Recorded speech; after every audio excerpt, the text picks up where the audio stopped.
তোমার তুলনা তুমি নিজে প্রভু, কত সুন্দর কি করে বুঝাই।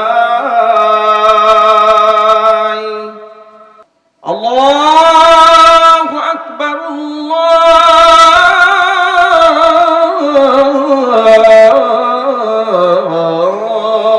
আল্লাহু আকবার।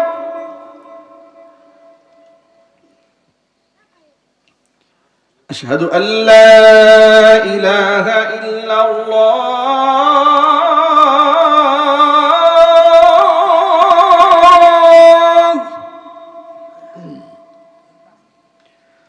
أشهد أن لا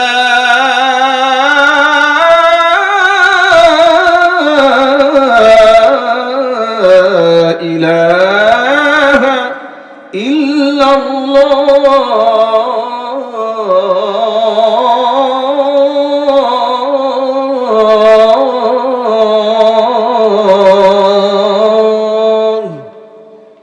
মহান আল্লাহ রাব্বুল আলামিনের দরবারে আলিশানে লাখ কোটি শুকরিয়া আদায় করছি যে মহান আল্লাহ তাআলা এই গভীর রাত পর্যন্ত জেগে থেকে কোরআন সুন্নাহ থেকে আলোচনা করার, আলোচনা শোনার সুযোগ আল্লাহ পাক আমাদেরকে তৈরি করে দিয়েছেন। এই জন্য আপনারা খুশি না বেজার? কম না বেশি? হৃদয়ের সবটুকুন ভালোবাসা উজাড় করে আল্লাহ পাকের শেখানো ভাষায় শুকরিয়া আদায় করছি। জবান ছেড়ে দিয়ে সকলে একযোগে বলছি আলহামদুলিল্লাহ। রব্বানা লাকাল হামদ হামদান কাসীরা তাইয়িবান মুবারাকান ফীহি ইয়া রাব্বি লাকাল হামদু কামা ইয়ানবাগি লিজালালি ওয়াজহিকা ওয়া আযীমি সুলতানিকা। আল্লাহ তাআলা আজকের ইসলামী বড় সভাকে কবুল করেন। অক্লান্ত পরিশ্রম করে এই সুন্দর আয়োজন যারা করেছেন আল্লাহ পাক সকলকে মাফ করে দেন। অত্র এলাকার সমস্ত মুর্দেগানের কবরে আযাব আল্লাহ তাআলা কিয়ামত পর্যন্ত বন্ধ করে দিন। কাল হাসরের কঠিন ময়দানে আজকের এই আয়োজন আল্লাহ তাআলা আমাদের সকলের নাজাতের জারিয়া হিসেবে কবুল করেন। রাত অনেক গভীর হয়েছে, লম্বা ভূমিকা দিয়ে আমরা সময় নষ্ট করব না।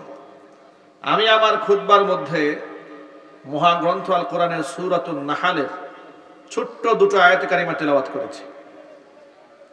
সমাজ প্রেক্ষাপটে এই দুটো আয়াত থেকে আমরা সংক্ষিপ্ত পরিসরে কথা বলবো। আল্লাহ পাক যেন বলার তৌফিক আমাদেরকে দান করেন। আচ্ছা, আমরা অনেক দামি কথা বলতে চাই, কিন্তু আল্লাহর পক্ষ থেকে ফয়সালা না হলে বলা কি সম্ভব হবে? কারণ কথা বলার শক্তি কে দান করেন? তৌফিক কে দান করেন? আমরা আল্লাহর কাছ থেকে তৌফিক কামনা করছি। আল্লাহ তাআলা এই পৃথিবীতে নারী আর পুরুষ দুটি শ্রেণী সৃষ্টি করেছেন। নারী আর পুরুষ সৃষ্টিগতভাবে শুধু নারী হওয়ার কারণে নারীর মর্যাদা কিংবা শুধু পুরুষ হওয়ার কারণে পুরুষের মর্যাদা, এভাবে আল্লাহ পাক ক্লাসিফিকেশন করেন নাই। আল্লাহ পাক বলেছেন, ইন্না খালাকনাকুম মিন যাকারিন ওয়া উনসা ওয়া জাআলনাকুম শুউবান ওয়া ক্বাবাইলা লিতাআরাফু। তোমাদেরকে আমি আল্লাহ তাআলা খালাকনাকুম মিন যাকারিন ওয়া উনসা, দুইটা লিঙ্গে আমি তোমাদেরকে সৃষ্টি করেছি। এক হচ্ছে নর আর এক হচ্ছে নারী। ওয়া জাআলনাকুম শুউবান ওয়া ক্বাবাইলা, বিভিন্ন দলে আমি তোমাদেরকে বিভক্ত করেছি। লিতাআরাফু, যাতে করে একে অপরের সাথে তোমরা পরিচিত হতে পারো। ইন্না আকরামাকুম ইনদাল্লাহি আতকাকুম, শুধুমাত্র তুমি নারী হয়েছো, গর্ভে বাচ্চা ধারণ করতে পারো, এই জন্য আমার কাছে অনেক দামি। কিংবা তুমি শুধুমাত্র পুরুষ হয়েছো, সংসারের সমস্ত দায়ভার তুমি গ্রহণ করো, এই জন্য আমার কাছে মর্যাদাবান। বিষয়টি এমন নয়। শুধুমাত্র লিঙ্গ দিয়ে আল্লাহর কাছে দামি হওয়া যাবে না। ইন্না আকরামাকুম ইনদাল্লাহি আতকাকুম, আমার কাছে মর্যাদা পূর্ণ হতে গেলে তোমাদেরকে তাকওয়ার মাধ্যমে হতে হবে। তাকওয়া যার যত বেশি, আল্লাহর কাছে তার মর্যাদা তত বেশি। তাকওয়ার কারণে অনেক নারীরা হাজারো পুরুষকে ছাড়িয়ে যাবে, আবার তাকওয়ার কারণে অনেক পুরুষরা অসংখ্য নারীকে ছাড়িয়ে যাবে। নবী করিম সাল্লাল্লাহু আলাইহি সাল্লাম বলেছেন, জান্নাতে এমন 4 জন নারী আছে, এই পৃথিবীতে যত নারী জাত আছে সমস্ত নারীদের মধ্যে 4 জন নারীর মর্যাদা জান্নাতে সবার ঊর্ধ্বে থাকবে। জোরে বলতে হবে আল্লাহু আকবার। তারা কারা? তারা হচ্ছেন, এক নাম্বার হচ্ছে উম্মুল মুমিনের মা খাদিজাতুল কুবরা রাদিয়াল্লাহু তাআলা আনহা, নবী করিম সাল্লাল্লাহু আলাইহি ওয়াসাল্লামের কলিজার টুকরা মেয়ে ফাতেমাতু জাহরা রাদিয়াল্লাহু তাআলা আনহা। আরেকজন হচ্ছে হযরতে মারিয়াম আলাইহাস সালাতু ওয়াসসালাম, আরেকজন হচ্ছে মা আসিয়া আলাইহাস সালাতু ওয়াসসালাম। এই চারজন নারী তাকওয়া মর্যাদায় ঈমানে এতটা ঊর্ধ্বে পৌঁছে গিয়েছিলেন, জান্নাতে সর্বোচ্চ অবস্থান আল্লাহ পাক তাদেরকে দান করবেন। আবার সাথে সাথে নবী করিম সাল্লাল্লাহু আলাইহি ওয়াসাল্লাম দুজন পুরুষের কথা বললেন, আল হাসান ওয়াল হুসাইন সাইয়্যিদা শাবাবি আহলিল জান্নাহ। হাসান এবং হুসাইন তারা হচ্ছে যুবকদের সর্দার হবে বেহেশতে। চিৎকার দিয়ে বলেন আল্লাহু আকবার। শুধু নারী হওয়ার কারণে সম্মানিত, শুধু পুরুষ হওয়ার কারণে সম্মানিত তা হবে না। কিন্তু বর্তমান সমাজে, এমনকি ১৫০০ বছর আগে জাহিলি সমাজে নারী জাতের কোনো সম্মান নাই, কোনো মর্যাদায় দেওয়া হতো না। যে সময় কোরআন নাজিল হয় ওই সমাজে নারীরা ছিল খুব অবহেলিত। দাহিয়া কালবি রাদিয়াল্লাহু তাআলা আনহু নবী করিম সাল্লাল্লাহু আলাইহি ওয়াসাল্লামের কাছে এসে কান্না করে বলেছিলেন যে আল্লাহর নবী সাল্লাল্লাহু আলাইহি ওয়াসাল্লাম, আমি আমার নিজ হাতে আমার কন্যা সন্তানদেরকে আমি দাফন করেছি, জীবন্ত আমি পুঁতে ফেলেছি। আমার একটা কন্যার স্মৃতি এখনো মনে পড়ে এবং তার সে আওয়াজ আমার কানে এখনো বাজে। সে যে সর্বশেষ আমাকে আব্বা বলে একটা ডাক দিয়েছিল, সে আওয়াজ আমার কানে এখনো বাজে। ইতিহাসটা কি? ইতিহাস হচ্ছে, কোরআন ইতিহাস বলছে, ওয়াইদা বুশিরা আহাদুহুম বিল উনসা যাল্লা ওয়াজহুহু মুসওয়াদ্দাহু ওয়া হুয়া কাযীম। জাহিলি যুগের অবস্থা এতটাই ভয়াবহ ছিল, যখনই তাদের কাউকে কন্যা সন্তানের সুসংবাদ দেওয়া হতো, তোমার মেয়ে হয়েছে, যাল্লা ওয়াজহুহু মুসওয়াদ্দাহু ওয়া হুয়া কাযীম, এই কথা শোনা মাত্র তার চেহারা কালো হয়ে যেত, মনে সে প্রচন্ড ব্যথা পেত, মন খারাপ হয়ে যেত। এমনকি লজ্জা এবং শরমে এলাকার মানুষকে সে মুখ দেখাতো না। ইয়াতাওয়ারা মিনাল কওমি মিন সুই মা বুশিরা বি, সে মনে করতো আমাকে একটা দুঃসংবাদ দেওয়া হয়েছে, আমার মেয়ে হয়েছে, এটা সুসংবাদ না, এটা দুঃসংবাদ। এই লজ্জায় এলাকার মানুষকে ওরা মুখ দেখাইতো না যে আমার মেয়ে হয়েছে, আমি মানুষের সামনে মুখ দেখাবো কি করে, আমার যে কন্যা হয়েছে। এরপরে সে এই যে লাঞ্ছনা, এই যে সামাজিক চাপ গঞ্জনা, এখান থেকে বাঁচার জন্য সে মনে মনে প্ল্যান করতো যে আইয়ুমসিকুহু আলা হুনিন, আমি কি সামাজিক লাঞ্ছনা গঞ্জনা সহ্য করে এই মেয়েটাকে বাঁচিয়ে রাখবো, আমি ইয়াদুসসুহু ফিত তুরাব, নাকি তাকে মাটির নিচে পুঁতে ফেলবো। নাউজুবিল্লাহ পড়েন। আলা সাআ মা ইয়াহকুমুন, আল্লাহ বলছেন ওদের এই যে বিচার ফয়সালা কতটা নিকৃষ্ট ছিল। এই ছিল আরবের অবস্থা, এই ছিল জাহিলি যুগের অবস্থা, যে মেয়েদেরকে মানুষ হিসেবে গণ্য করা হতো না, অসংখ্য মেয়েদেরকে জীবন্ত মাটির নিচে পুঁতে ফেলা হতো। দাহিয়া কালবি রাদিয়াল্লাহু তাআলা আনহুর ঘটনা তার সবচেয়ে বড় প্রমাণ। ইসলাম ধর্ম গ্রহণ করার পর দাহিয়া কালবি রাদিয়াল্লাহু তাআলা আনহু চোখের পানি ছেড়ে হুজুরের সামনে হাজির হয়েছেন। আল্লাহ নবী বললেন, আল ইসলামু ইয়াহদিমু মা কানা ক্বাবলা, ইসলামের পরে আল্লাহ নবী সাল্লাল্লাহু আলাইহি ওয়াসাল্লাম মর্যাদা দিয়েছেন। ছোট্ট আদর স্নেহ করতে গিয়ে যেন বাচ্চাটা বঞ্চিত না হয়, এই ব্যাপারে আল্লাহ নবী গুরুত্ব আরোপ করেছেন। আবার এই মেয়েটা যখন বিবাহের উপযুক্ত হয়ে যায়, বিবাহ দেওয়ার ক্ষেত্রেও যেন গার্জিয়ান কাল বিলম্ব না করে নবী উৎসাহিত করেছেন। হুজুর বলেছেন, হযরত আলীকে ডাক দিয়ে বলেছেন, ইয়া আলী সালাতুন লা তুআখিরহা, ওয়ালি তিনটা কাজে বিলম্ব করা যাবে না। এক নাম্বার কাজ হচ্ছে as-সালাতু ইযা আনাত, নামাজের ওয়াক্ত হয়ে গেলে বিলম্ব করা যাবে না। দুই নাম্বার ওয়াল জানাজাতু ইযা হাদারাত, জানাজা উপস্থিত হয়ে গেলে জানাজা পড়াতে বিলম্ব করা যাবে না। তিন নাম্বার ওয়াল আইয়িমু ইযা ওয়াজাদতা লাহা কুফুয়ান, উপযুক্ত মেয়ের জন্য যদি উপযুক্ত পাত্র পেয়ে যাও, মেয়েকে বিবাহ দেওয়ার ক্ষেত্রে বিলম্ব করা যাবে না। বিবাহ দেরি করার মধ্যে কোনো ফজিলত আছে ভাই? একটু জোরে বলেন আপনারা। কিন্তু আমাদের সমাজে কিন্তু বিবাহের আইন করা হয়েছে, এগুলো কুফরি আইন।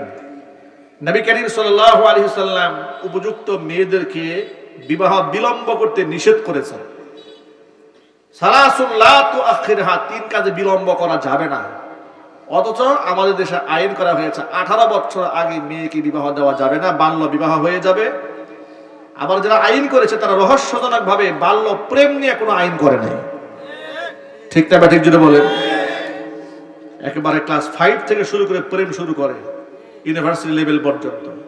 বিবাহের আগে চরিত্র নামক যে সম্পদটা ছিল সব শেষ। অথচ আমার মা বোন জানে না, তাম পৃথিবীর সমস্ত সম্পদ এক পাল্লায় দিলে একজন চরিত্রবান মা যদি আরেক পাল্লায় দেওয়া হয়, পৃথিবীর সমস্ত সম্পদের মধ্যে সমস্ত সম্পদগুলো হালকা হয়ে যাবে, একজন চরিত্রবান মায়ের ওজন আল্লাহর কাছে দামি হয়ে যাবে। অথচ আমার মা বোন এটা মনেই করে না, কোনো মূল্য দেয় না এটাকে।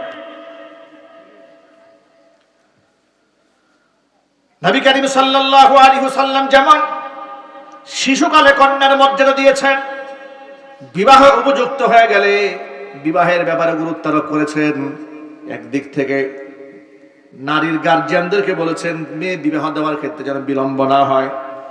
অন্য দিক থেকে কোরআন পুরুষদেরকে উৎসাহ দিয়েছে, খবরদার ছেলে মেয়েদেরকে বিবাহ করাবার সময় যেন এটা মাথায় না থাকে ছেলেটার ইনকাম বর্তমানে কম, আর একটু ইনকাম বেড়ে নিক এরপরে বিবাহ করবে। আল্লাহ পাক বলেন কোরআন শরীফে, শোনেন সূরা নূরে আল্লাহ পাক বলছেন, ওয়া আনকিহুল আয়ামা মিনকুম ওয়াস-সালিহিনা মিন ইবাদিকুম ওয়া ইমাইকুম ইয়াকুনু ফুকারা ইউগনিহিমুল্লাহু মিন ফাদলি ওয়াল্লাহু ওয়াসিউন আলীম।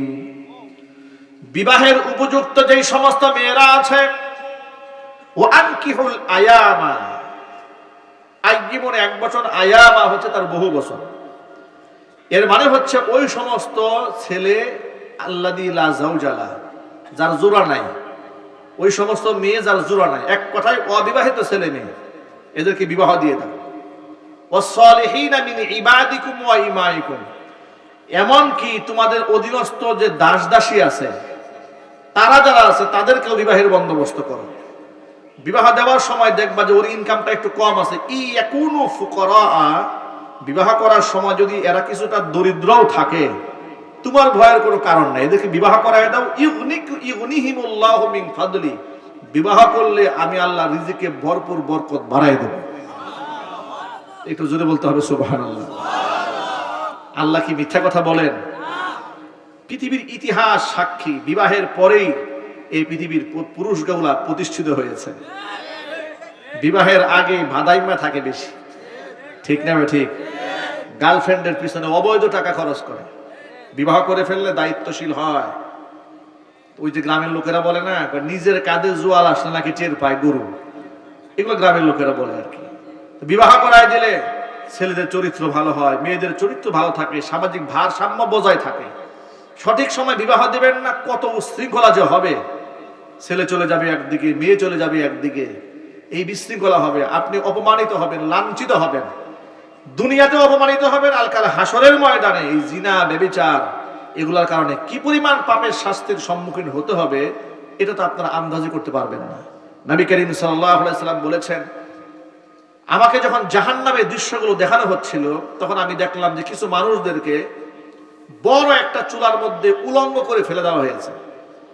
আগুনের তাপমাত্রাটা এত বেশি ছিল যে মানুষগুলো বলকাতে, যেমন ভাত বলকায় ওঠে না রান্না করার সময় প্রচন্ড তাপে, মানুষগুলা বলকাতে বলকাতে উপরে চলে আসে, আবার ফেরেশতারা লাঠি দিয়ে গুতিয়ে সেগুলো নিচে ফেলে দেয়। এই ভয়াবহ দৃশ্য দেখে আমি জিবরাইল আমিনকে জিজ্ঞেস করলাম, জিবরাইল এরা কারা? জিবরাইল আমিন বলে, হে আল্লাহ রাসূল, এরা হচ্ছে আপনার উম্মার ওই সমস্ত ব্যক্তিবর্গ যারা বিবাহ বহির্ভূত অবৈধ সঙ্গম করেছে, মানে জিনা ব্যভিচার করেছে, ঘৃণার সাথে বলেন নাউযুবিল্লাহি মিন যালিক। আর সেটা আমাদের সমাজে সহজ করা হয়েছে, বিবাহটাকে কঠিন করা হয়েছে। এই জন্য সমাজের দায়িত্বশীল ব্যক্তি যারা আছেন, এই যে আগামীতে জাতীয় সংসদ নির্বাচন আসতেছে, নির্বাচন উপলক্ষে আমাদের সকল নেতৃবৃন্দ, মুসলিম নেতৃবৃন্দের কাছে আমাদের আবদার এটাই থাকবে যে যত কুফরি আইন বাংলাদেশে হয়েছে বিগত জীবনে সমস্ত আইনগুলো ভেঙে কোরআন সুন্নাহ অনুযায়ী আইন বাংলাদেশে প্রণয়ন করতে হবে। ঠিক কিনা বলেন? কোরআন সুন্নাহর বাহিরে যত আইন আছে সব পরিবর্তন করতে হবে। আল্লাহর কোরআন দিয়ে দেশ এবং সমাজ রাষ্ট্র পরিচালনা হলে জেনা কমবে, ব্যভিচার কমবে, ধর্ষণ কমবে, হত্যা কমবে, খুন কমবে, মারামারি কমবে, হিংসা জিজ্ঞাসার আগুন থেকে জাতি মুক্তি লাভ করতে পারবে। কথা ঠিক নেবে ঠিক?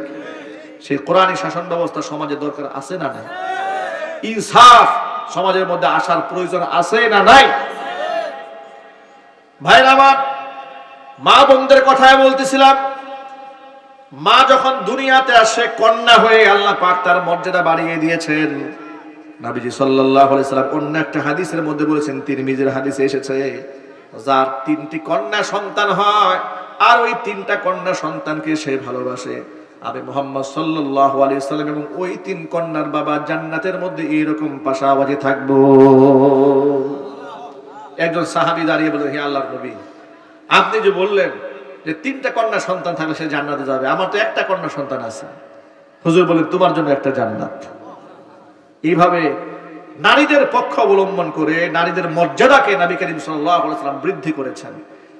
সুতরাং ইসলাম নারীকে যে সম্মানটা দিয়েছে, পৃথিবীর কোন দর্শন নারীকে এই সম্মানটা দেয় নাই। ঠিক কিনা বলেন? নারীদের উত্তরাধিকার সম্পত্তির মধ্যে, বাবার সম্পত্তির মধ্যে নারীদের অধিকার দেওয়া হয়েছে, স্বামীর সম্পত্তির মধ্যে নারীর অধিকার দেওয়া হয়েছে। আল্লাহু আকবার বলেন।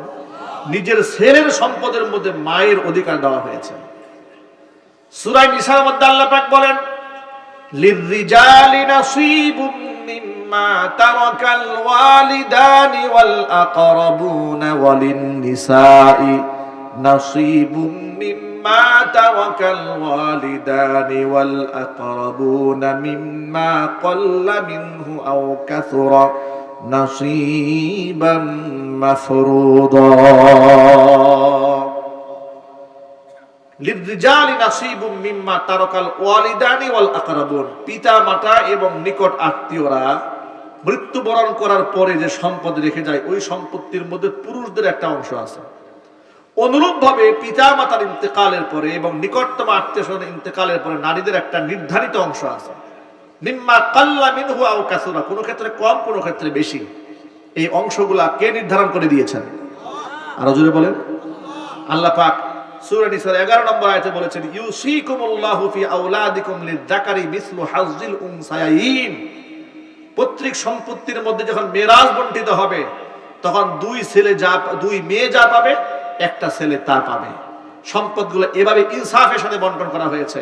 আচ্ছা, 2 মেয়ে যা পাবে, 1 ছেলে তা পাবে, এই আইন করে আল্লাহ পাক নারীদের উপরে জুলুম করেছেন? একটু জোরে বলেন। বাহ্যিকভাবে তো মনে হয় যে আল্লাহ তাআলা নারীদেরকে একটু ঠকাই দিয়েছেন, মনে হয়। নাউজুবিল্লাহ। কেন? কারণ বলা হয়েছে 2 মেয়ে যা পাবে, 1 ছেলে তা পাবে। আচ্ছা, আপনাদেরকে ছোট্ট একটা এক্সাম্পল দিলে খুব সহজে বুঝতে পারবেন। ধরেন আপনার 2টা ছেলে, 2টা ছেলেকে আপনি বাজারে পাঠাচ্ছেন। বাজারে পাঠানোর পরে বড় ছেলের হাতে আপনি 1000 টাকার নোট দিয়েছেন। নোট দেওয়ার পরে তার কাছে বাজারের একটা লিস্ট ধরাই দিয়েছেন। ধরেন 800-900 টাকার বাজার হয়ে গেছে, এরকম একটা লিস্ট ধরাই দিয়েছেন। ছোট্ট ছেলেটা বায়না ধরেছে, বাবা আমিও বাজারে যাব। তখন আপনি সান্ত্বনা স্বরূপ এর 500 টাকার নোট দিয়ে দিয়েছেন, এর আর বাজারে কোনো লিস্ট দেন নেই, এর কোনো খরচের খাত নাই। এরপরে একজন জিজ্ঞেস করলো, তুমি কয় টাকা নিয়ে বাজারে আসছো? কয় 1000 টাকা নিয়ে আসছে। বাবা আমাকে 1000 টাকা দিয়েছে। আর ছোট ছেলে বলছে আমাকে 500 টাকা দিয়েছে। কিন্তু যার হাতে 1000 টাকার নোট দিয়েছে, ওরে প্রায় 800-900 টাকার খরচের একটা খাত দিয়ে দিয়েছে। পক্ষান্তরে 500 টাকা যারা দিয়েছে, এর খরচের কোনো ভাউচারই দেয় নাই, কিচ্ছু দেয় নাই। এখন জিতলো কে? যে 1000 পেয়েছে ও জিতেছে, না 500 পেয়েছে ও জিতছে? এই উদাহরণটা বুঝতে পেরেছেন তো? ইসলাম আমার মা বোনদেরকে পৈতৃক সম্পত্তির মধ্যে যতটুকু অংশ দিয়েছে, ভাইয়ের চাইতে বোনকে কম দিয়েছে, কিন্তু বোনের খরচের কোনো খাত নাই। পুরো দায়িত্ব সব পুরুষের কাঁধে আল্লাহ চাপিয়ে দিয়েছেন। ঠিক কিনা বলেন? বিবাহ করতে যাবা, মেয়ের কোনো খরচ নাই, ছেলের মোহর দিতে হবে। সুবহানাল্লাহ বলবেন না?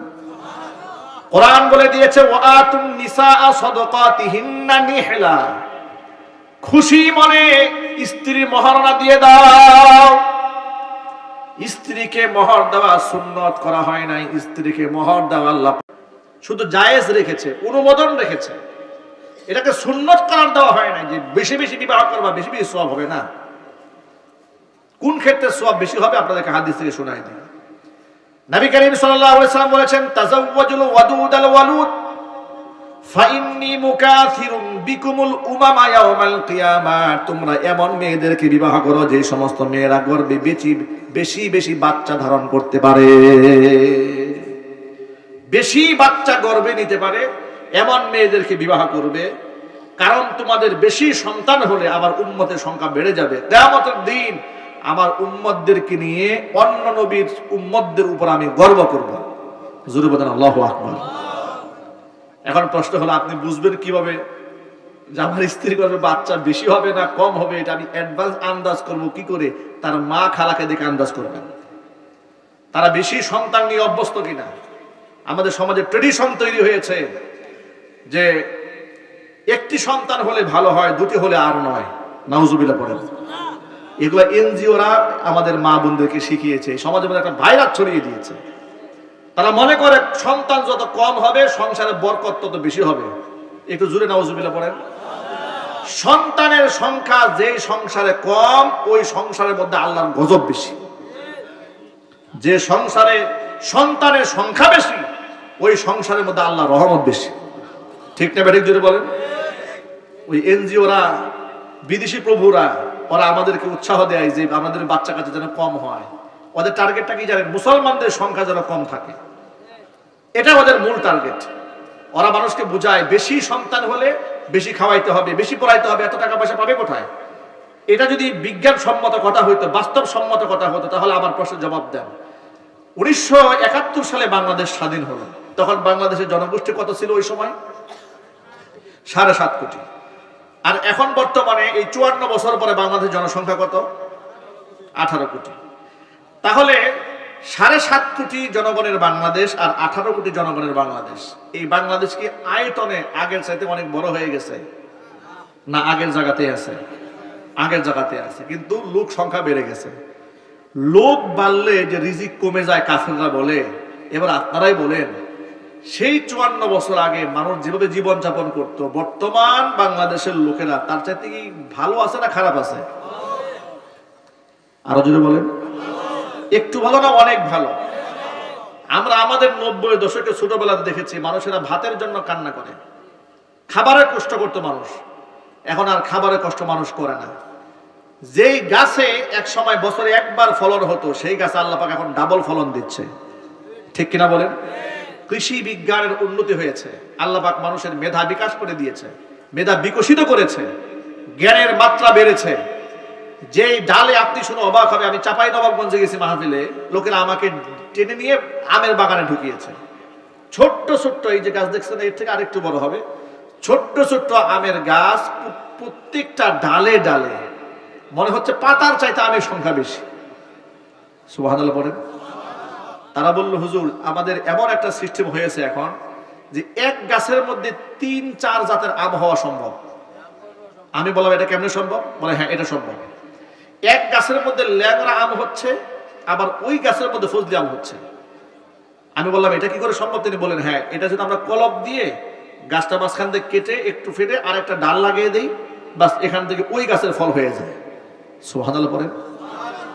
এই যে আমাদের জমিনগুলা যে এখন বর্তমানে পড়ে আছে, এই জমিনে ফসল ওই 54 বছর আগে যেরকম হতো বর্তমানে কম হয় না বেশি হয়? আরো জোরে বলেন। এবার যুক্তিতে আসেন, এই যে যারা বলে মানুষের সংখ্যা বাড়লে খাদ্য সংকট দেখা দেবে, ওরা সত্যবাদী না মিথ্যাবাদী? মিথ্যাবাদী ওরা।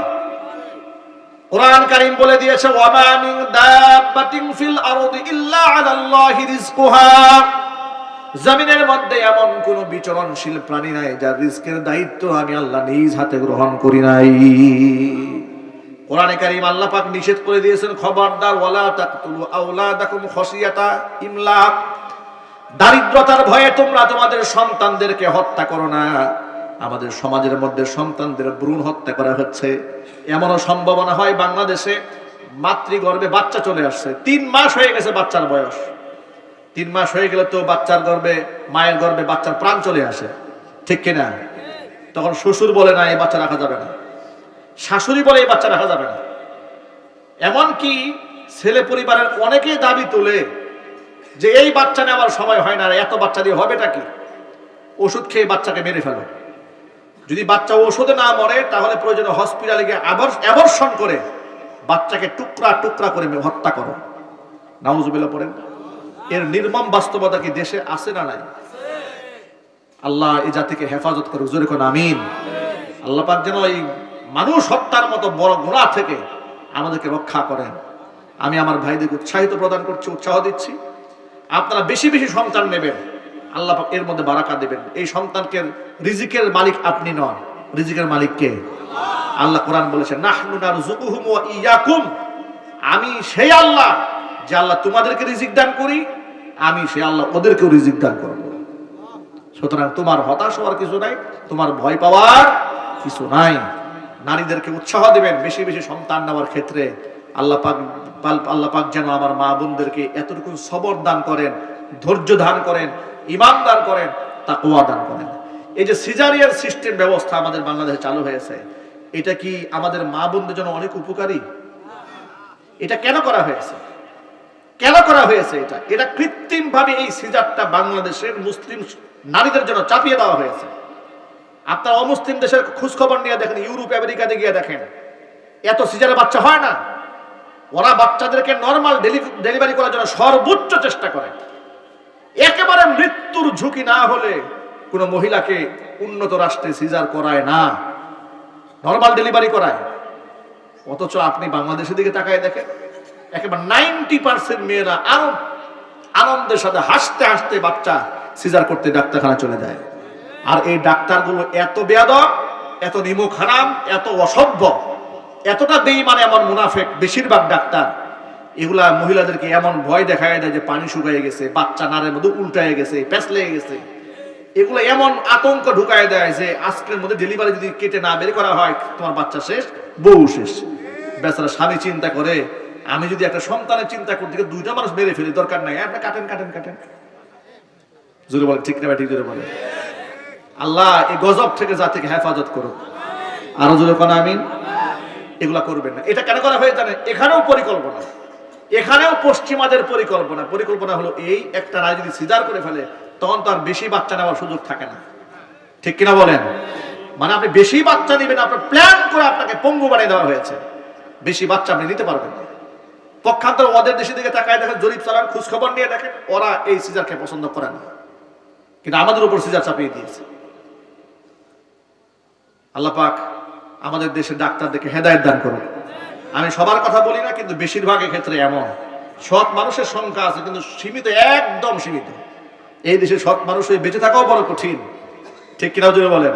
ওই যে ডাক্তার জাহাঙ্গীর কবিরের কথা আপনারা জানেন, উনি এই ডায়াবেটিক যে রোগটা আছে, জাতীয় রোগ, এটা এখন ডায়াবেটিস থেকে মানুষকে আরোগ্য দেওয়ার জন্য উনি কতগুলো পলিসি দিয়েছে। খাবার মেনটেনের কথা বলেছে, রোজা রাখতে বলেছে। এই সমস্ত পলিসি গ্রহণ করে করে অনেক রোগীরা আলহামদুলিল্লাহ সুস্থ হয়ে গেছে, অনেকেই শারীরিকভাবে ফিট হয়ে গেছে, ওষুধের প্রয়োজন হয় না। এখন অন্য ডাক্তাররা তার উপর খেপে গেছে, হাসপাতাল মালিকরা তার উপর খেপে গেছে, যে আপনি বুয়া ডাক্তার করতে ডাক্তারি শিখছেন, আপনার কারণে আমাকে ব্যবসা শেষ।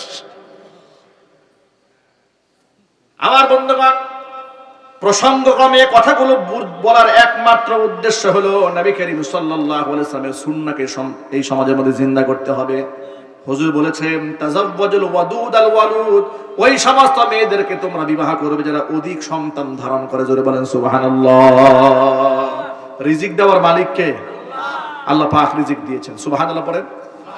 এবার সুরের মূল কথায় আসি। তাহলে আল্লাহ তাআলা মা বোনদের সর্বদিক থেকে তাদের মর্যাদা বাড়িয়ে দিয়েছেন। নারী হিসেবে সম্মান বাড়িয়েছেন, মা হিসেবে সম্মান বাড়িয়েছেন, কন্যা হিসেবে সম্মান বাড়িয়েছেন, বোন হিসেবে মর্যাদা বাড়িয়ে দিয়েছেন। এমনকি এই নারী যদি স্বামী মারা যায়, বিধবাও যদি হয়ে যায়, তারপরে আল্লাহর নবী সাল্লাল্লাহু আলাইহি ওয়াসাল্লাম তাই বিধবা নারীর ব্যাপারে বলেন, আল্লাহর হাবিব সাল্লাল্লাহু আলাইহি ওয়াসাল্লাম বলেছেন আল আরমিলাতুস সালিহা মাকতুবাতুন ইনদাল্লাহি শাহীদা। যদি কোনো মেয়ের স্বামী মারা যায়, মেয়ে যদি সতী সাধ্বী থাকতে পারে, কাল কিয়ামতের ময়দানে এই নারীকে আল্লাহ শহীদের মর্যাদা দিয়ে দিবেন। কল্পনা করা যায়? সর্বদিক থেকে মা বোনের সম্মান দেওয়া হয়েছে। পুরুষের 4-4টা বিবাহ করার পারমিশন দেওয়া হয়েছে নারীর অধিকারকে রক্ষা করার জন্য।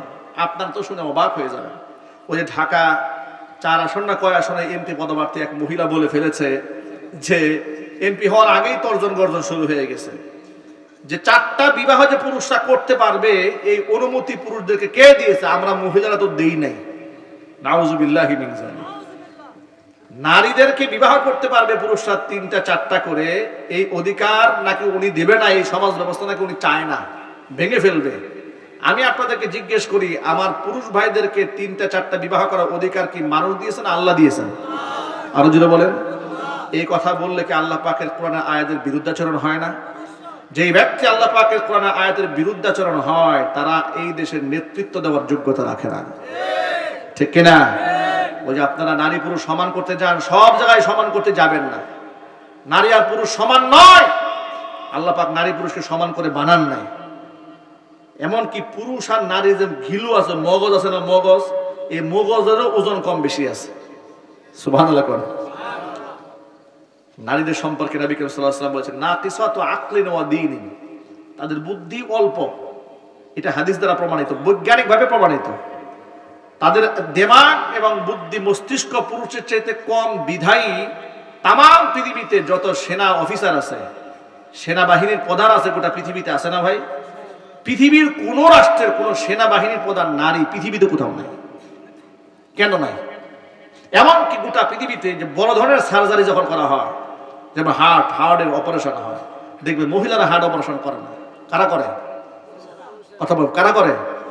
পুরুষরা করে। এমনকি কোনো জটিল যখন সার্জারি করা হয়, নারী যদিও সার্জারি করে তার পাশে সাপোর্ট নেওয়ার জন্য পুরুষ ডাক্তারকে দাঁড় করায় রাখে, কারণ এটা পুরুষদেরকে আল্লাহ রাব্বুল আলামিন সেই শক্তি দিয়েই সৃষ্টি করেছেন। আল্লাহু আকবার বলেন। সুতরাং আমি আমার সংক্ষিপ্ত পরিসরের বক্তব্যের মাধ্যমে আমি আমার মা বোনদেরকে, ভাইদেরকে এই মেসেজটা দিতে চেয়েছি, ইসলাম নারীকে সর্বোচ্চ মর্যাদা দিয়েছে, যে মর্যাদা পৃথিবীর আর কোনো দর্শন দেয় নাই, কোনো ধর্ম দেয় নাই, কোনো প্রকারের রাষ্ট্র ব্যবস্থা নারীদেরকে এত সম্মান দেয় নাই। ইসলামিক দর্শন, ইসলামিক ধর্ম মানুষকে, আমার মা বোনদেরকে যে ইজ্জতটা দান করেছে, ঠিক কিনা? আল্লাহ পাক যেন আমার মা বোনদেরকে ইসলাম মানার তৌফিক দান করেন। জোরে বলেন আল্লাহুম্মা আমিন। ছোট্ট একটা হাদিস বলে আমি বয়ান শেষ দিকে নিয়ে যাব। আল্লাহর নবী সাল্লাল্লাহু আলাইহি সাল্লাম বলেছেন, মহিলারা মাত্র 4টা কাজ করলে জান্নাতের যে দরজা দিয়ে খুশি ওই দরজা দিয়ে আল্লাহর বেহেশতে চলে যাবে।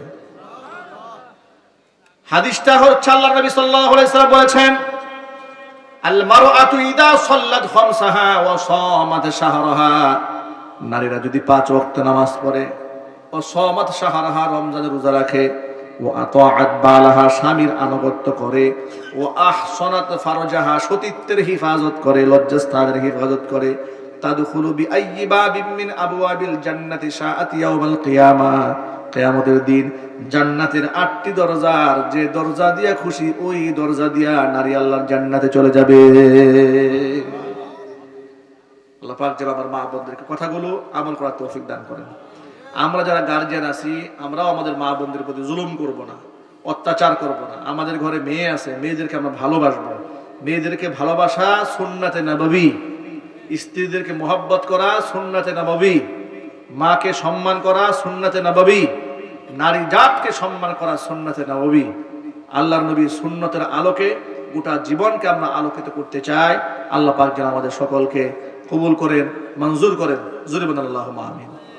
প্রভু কত সুন্দর, কি করে বুঝাই, বেকারার প্রজাপতি গোলাপের মুখে, কি করে দোলাই পাখা বুক ভরা সুখে, বেকারার প্রজাপতি গোলাপের মুখে, কি করে দোলাই পাখা বুক ভরা সুখে, কোন সুখে তো সুখী বুঝে আসে না যে, তোমার তুলনা তুমি নিজে, তোমার তুলনা তুমি নিজে। তুমি কত সুন্দর, কি করে বুঝাই।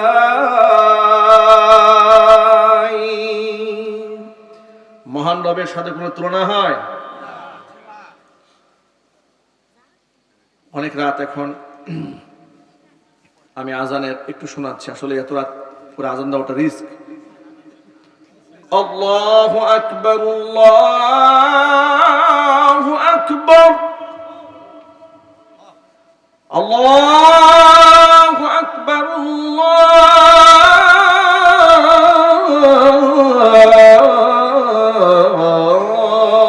আল্লাহু আকবার।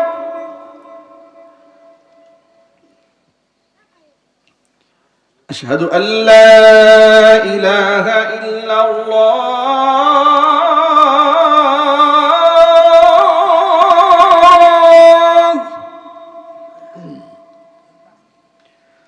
أشهد أن لا